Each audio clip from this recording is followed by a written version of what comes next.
మస్జిద్లో, మక్కా అనేది ప్రాంతం సౌదీ అరేబియాలో ఉన్నది. అది మా యొక్క పుణ్యక్షేత్రం. మేము ప్రతి ముస్లిం సోదరుడు అక్కడికి వెళ్తారు. దాన్ని మేము ఉమ్రా అండ్ హజ్ అనేది రెండు ప్రయాణంగా చేస్తాం. దాంట్లో భాగంగానే మేము అక్కడికి వెళ్తాం. కానీ శివలింగం ఉందా లేదా అనే ప్రశ్నకి కొన్ని బ్యాక్ స్టోరీ మీకు చెప్పదలుచుకున్నాం. మా మొహమ్మద్ ప్రవక్త గారు సల్లల్లాహు అలైహి వసల్లం గారు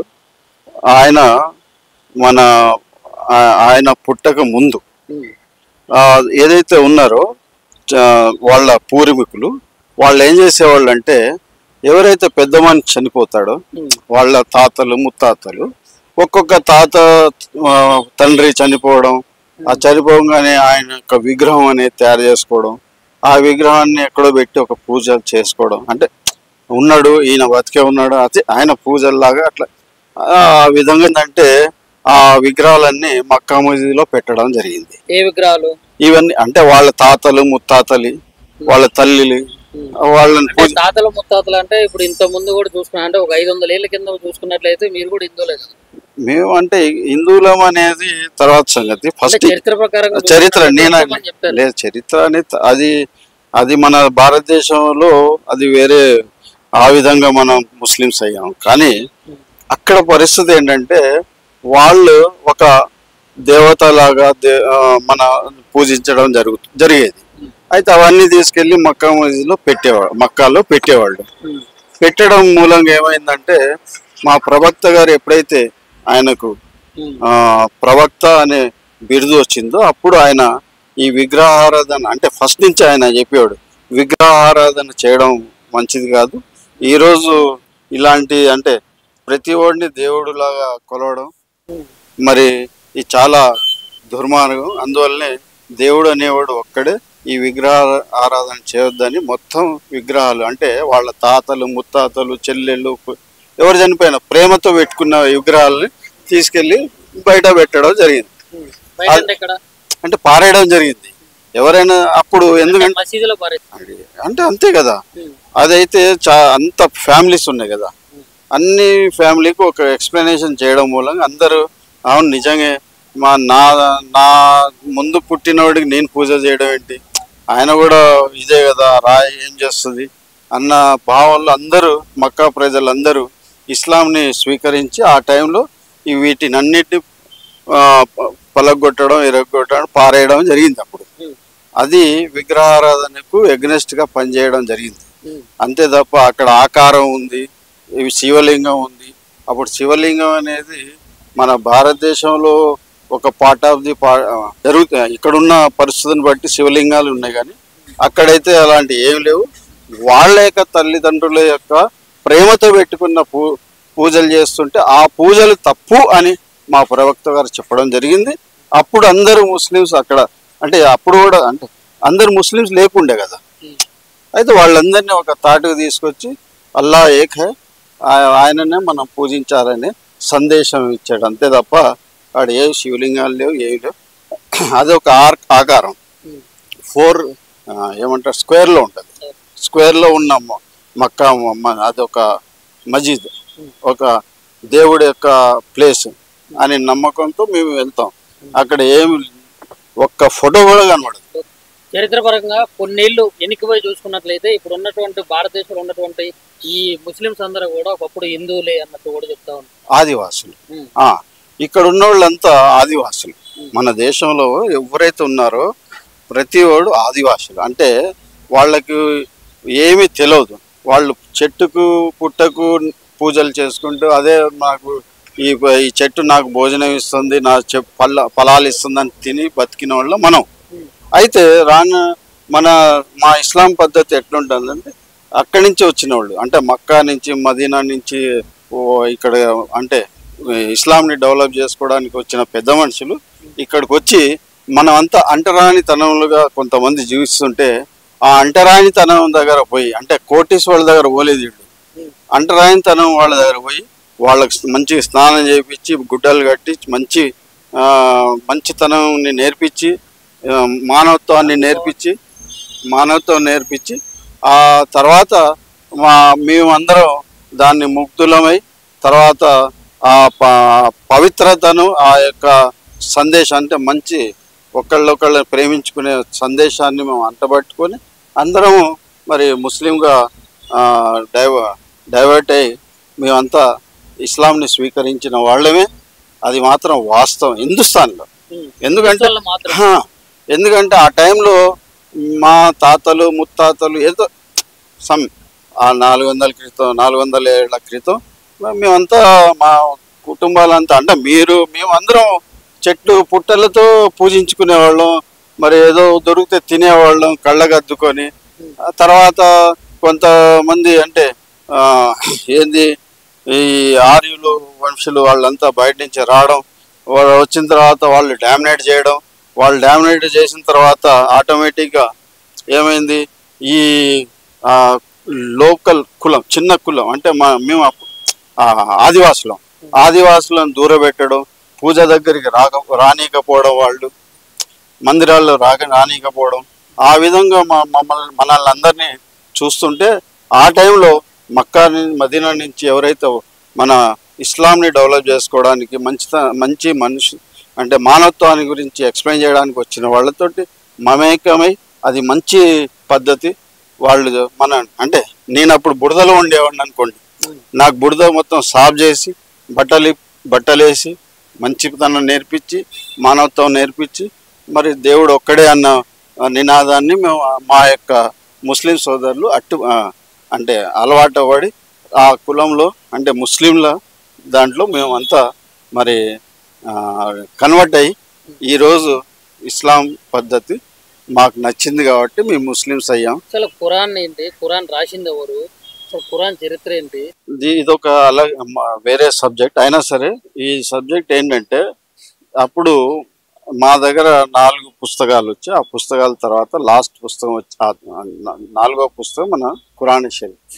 ఇదే మన ప్రవక్త గారు ముహమ్మద్ సల్లల్లాహు అలైహి వసల్లం యొక్క వారికి మరి మా యొక్క జిబ్రైల్ అలైహిస్సలాం ఒక దూత వచ్చి ఎక్స్ప్లెయిన్ చేయడం జరిగింది.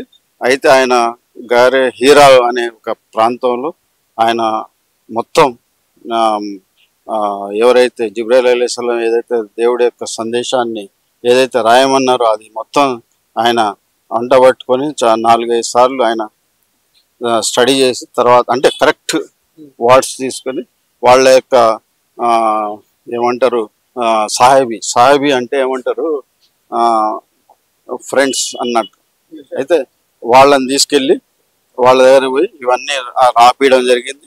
అది 30 పారాలుగా ఉంటాయి, అంటే 30 విభాగాలుగా రాసి మనం ఇవ్వడం జరిగింది. ఇది మొత్తం పైనుంచి అల్లా యొక్క సందేశం, అల్లా యొక్క ఏదైతే రాయమన్నారో అది మొత్తం మన జిబ్రైల్ అలైహిస్సలాం రావడం, మన ముహమ్మద్ ప్రవక్త గారిని ఆ గృహలో కూర్చోబెట్టి ఆయనకి ఎక్స్ప్లెయిన్ చేయడం, ముహమ్మద్ ప్రవక్త గారు తీసుకొచ్చి మన యొక్క సాహిబీలతో రాపియడం జరిగింది. ఇది ఖురాన్ యొక్క సందేశం. ఇప్పుడు మక్కా మసీదులకు కానీ మామూలు మసీదులకు ఇతర మతస్థులు ఎందుకు రానిరు? అది కరెక్టే. ఇప్పుడు ఎట్లా అంటే కొన్ని విషయాలు అంటే ఆ మాటకు వస్తే రానియడం అనేది జరగదు. యాక్చువల్లీ ఏంటంటే అక్కడ ఇప్పుడు మన తిరుపతి కొండ ఉంది, మరి వేరే మతస్థులు రాకూడదు. ఎందుకు రాకూడదు అంటే దాని యొక్క వాళ్ళ యొక్క ఆస్థ, వాళ్ళ యొక్క పద్ధతి, ఆ పద్ధతి ప్రకారమే ఇక్కడ కూడా ఏంటంటే ఎవరు వేరే వాళ్ళు వస్తే అంటే ఏమవుతుందంటే కొద్ది డిఫరెన్సెస్ వస్తాయి. ఇప్పుడు నేను తిరుపతిలో పోయాను అనుకోండి, నేను ఆడ చూసి ఏదో ఒక విధంగా ఫీల్ అవడం లేదంటే మీరు చెప్పినట్లు అట్లే ఉండదు. అన్ని రకాల మతాల వాళ్ళు కూడా లేదు అది తప్పు. ఎవరిని అక్కడ అన్నదానంలో కూడా పోతారు, అన్నదానం తీసుకుంటారు. లేదు అవన్నీ మీరు అక్కడ ఒక రిజిస్టర్ రాస్తారు, నేను హిందూ మతస్థుని అన్న సిగ్నేచర్ చేసిన తర్వాత మా లాంటి వాళ్ళని రాణిస్తారు. మీరు కూడా ఇక్కడ మక్కాలో నేను ముస్లిం అయ్యానని రాస్తే వాళ్ళు కూడా రాణిస్తారు. మరి అక్కడ ఏదైతే తిరుపతిలో ఎందుకు చేస్తారంటే వాళ్ళకి తెలుసు అది. ఆ యొక్క పెద్ద మనుషులు, ఆ యొక్క పూజారులకు, ఆ యొక్క వాళ్ళ యొక్క నిబంధనల గురించి వాళ్ళు రాస్తారు. నేను తీసుకోబోతా, వస్తారా మీరు? నేను ఎందుకు రావాలి చెప్పండి.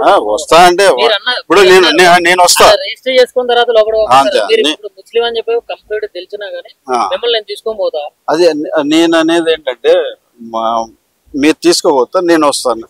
వచ్చి చూడడంలో నాకేం తప్పు లేదు. నా దగ్గర అక్కడ మాత్రం రానిస్తలేరు అని చెప్పి మీరు అన్నారు. రాని అంటే మీరు తీసుకెళ్తారు, నేను వస్తా అన్నా కానీ మరి మక్కాలో మమ్మల్ని తీసుకుపోతారా? హిందువుల్ని హిందువుల్ని తీసుకోపోలేం. హిందువులు కాదు ఎవరినైనా మధ్య తేడా అదేంటంటే అక్కడ ఉన్న నిబంధనలు మీరు పాటించలేరు. అక్కడ ఉన్న కఠినమైన వస్త్రధారణ మీరు చేయలేరు. ఎందుకంటే మీకున్న కట్టుబాటులు వేరే, మాకున్న కట్టుబాటులు లేరా. అక్కడ జరిగే కార్యక్రమాలు ఏముంది? ఓన్లీ దేవుణ్ణి ప్రార్థించడం, నమాజ్ చదవడం అంతే తప్ప ఏముండదు అక్కడ. ఓన్లీ దైవ అల్లాని ప్రార్థించడానికి అక్కడ వెళ్తాం. అప్పుడు ఏమైంది? హరాం అనేది ఒక బట్ట కట్టుకోవాల్సి వస్తుంది, అది మీరు కట్టలేరు. తర్వాత ఇస్లాం పద్ధతిలో ఉండాల్సి వస్తుంది, అది ఉండలేరు. ఇప్పుడు నేను మీ దగ్గర వచ్చిన అనుకోండి, అదే మీ దగ్గర ఎట్లుంటుంది పరిస్థితి నాకు తెలియదు. ఓకే, కాబట్టి మీరు తీసుకుపోతే, మీరు కొన్ని నిబంధనలు పెట్టి తీసుకుపోతే ఆ నిబంధనలు నాకు నచ్చింది అనుకోండి, నేను వస్తాను. అట్లా ఏం లేదు. ఇచ్చినంత మాత్రంలో నేను అక్కడ నేను ఒక ఇది హిందూగాను, మీరు ఏం ముస్లిం గారు, అక్కడ అంతా ఒకటే. రావచ్చు, కానీ అక్కడ ఉన్న నిబంధనలు చాలా కఠినంగా ఉంటాయి. ఎందుకంటే కఠినం అంటే ఎవరు నిన్ను ఇట్లా ఉండాలని చెప్పరు. అట్లా చేస్తేనే మా యొక్క ఉమ్రా అవుతుంది, అట్లా చేస్తేనే మా యొక్క హజ్ అవుతుంది. అంటే 40 రోజులు హజ్ అంటే 40 రోజులు, రోజుకు ఒక పద్ధతి ఉంటుంది. ఆ విధంగా చేయాలంటే చాలా కష్టం. 5 పూటలు నమాజ్ చదవాలి. ఇప్పుడు ఒక సమాజాన్ని రెచ్చగొట్టే విధంగా జెండాలు వేసుకొని తిరగడం కానీ, బైకులు సైలెన్సర్లు బీకి బాగా సౌండ్లు శబ్దాలు చేసుకుంటా, ఆ జెండాలు ఒప్పుకుంటా, ఏం రావయ్య అన్నట్లు పోడు, కానీ పోలీసు వాళ్ళ మీద పోడు, ఇట్లా అన్నీ కూడా కొన్ని అయితే జరుగుతూ ఉంటాయి. మరి వీటన్నిటిగా అసలు వెనక ఏంది అసలు? ఇప్పుడు ఏంటంటే 2014 బిఫోర్ చాలా మట్టికి ఇవన్నీ ఉండేవి కావు. వాజ్పేయి జమానా వచ్చింది, వాజ్పేయి జమానాలో కూడా ఇలాంటి విషయాలు జరిగేవి కావు. కొద్ది గొప్ప ఉండేది కానీ అంత దూరం. ఈ 2014 తర్వాత ఈ పద్ధతులన్నీ ఒకళ్ళకొకళ్ళు రెచ్చగొట్టుకోవడానికే జరుగుతున్నాయి తప్ప ఇది ఏదో భక్తితో భావంతో చేసే పద్ధతులు కావు. ఎవరు చేసినా సరే, వాళ్ళు చేసినా అంతే, వీళ్ళు చేసినా అంతే, ఎవరు చేసినా సరే అది తప్పు. ఎవరైతే ఇప్పుడు మన దేశాల్లో, మన ఫారెన్ కంట్రీలో, ఆస్ట్రేలియాలో, ఇంగ్లాండ్లో, మన జర్మన్లో అక్కడ ఏమవుతుంది? ఎందుకు మన వాళ్ళని బయట తరిమేస్తున్నారు? 2 విషయాలు బ్రదర్. అక్కడ ఒక్కటే జరుగుతుంది. ఏం జరుగుతుందంటే మిమ్మల్ని మన యొక్క పద్ధతులు అక్కడ కూడా ఇంప్లిమెంట్ చేయడానికి కృషి చేస్తున్నారు మన వాళ్ళు. అందువల్ల వాళ్ళందరికీ తలకాయనే పైపోతుంది. ఎందుకంటే ఈ విధంగా చేయడం తప్పు. ఎందుకంటే ఇంతకుముందు నిజాం రాజులు ఎట్లయితే పాలించారో, మళ్ళీ తర్వాత రానున్న రోజుల్లో కూడా వీళ్ళు ముస్లింలు రాజ్యాన్ని పాలించే పరిస్థితికి రాబోతుంది రాబోయే రోజుల్లో అన్నట్టు కూడా కొద్దిగా అంతా అయితే ప్రచారం జరుగుతుంది. మరి అది సాధ్యమవుతుందా మీ ముస్లింస్ కి?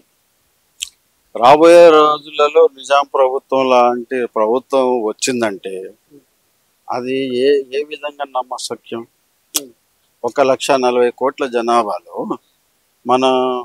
మరి 40 కోట్ల జనాభాలు మైనార్టీలు ఉన్నారు. 100 కోట్ల 90 కోట్ల జనాభా మనం హిందూ సోదరులు ఉంటారు. అయితే మీరు ఎంత ప్రయత్నించినా, మరి ఇక్కడ డెమోక్రసీ కాబట్టి ఎంత ప్రయత్నించినా ఆ పద్ధతి రావడానికి ఇంకెన్నో సంవత్సరాలు అయితే, ఆ సంవత్సరాలు మీరుండరు, నేనుండను. ఇప్పటి నుంచి దానికి భయపడి మరి ఎందుకు కొంతమంది ముస్లిం సోదరులు కావాలని ప్రచారం చేసుకుంటుంటారా? రాబోయే రోజుల్లో ఇప్పుడు సేమ్ నిజాం కాలం ఎట్లయితే ఉందో, నిజాం రాజులు ఎట్లయితే పాలించారో, మళ్ళీ కూడా మాకే రాజ్యాధికారం వస్తుంది, మేమే రాజ్యాన్ని పాలిస్తాం అన్నట్లు విర్రవీగటం ఎందుకు? విర్రవీగడం అనేది ఎవడు విర్రవీగలేదు. వాస్తవంగా చెప్పాలంటే అది మాత్రం ఏదైతే మీరు చెప్తున్నారో కాలక్రమంగా అన్ని చేంజ్ అవుతాయి. ఏదైనా సరే ఒకప్పుడు ఇదే మన తెలంగాణ రాష్ట్రం, మరి మహారాష్ట్రలో 4 డిస్ట్రిక్టులు, కర్ణాటకలో 4 డిస్ట్రిక్టులు, ఇవన్నీ కలిపి ఒక దక్కన్ కంట్రీగా ఉండేది, హైదరాబాద్ స్టేట్గా ఉండేది. మరి అది 400 సంవత్సరాల్లో పాలించిన రాజులు ఈ రోజు ఏమయ్యారు? వెళ్ళిపోయారు. డెమోక్రసీ వచ్చింది.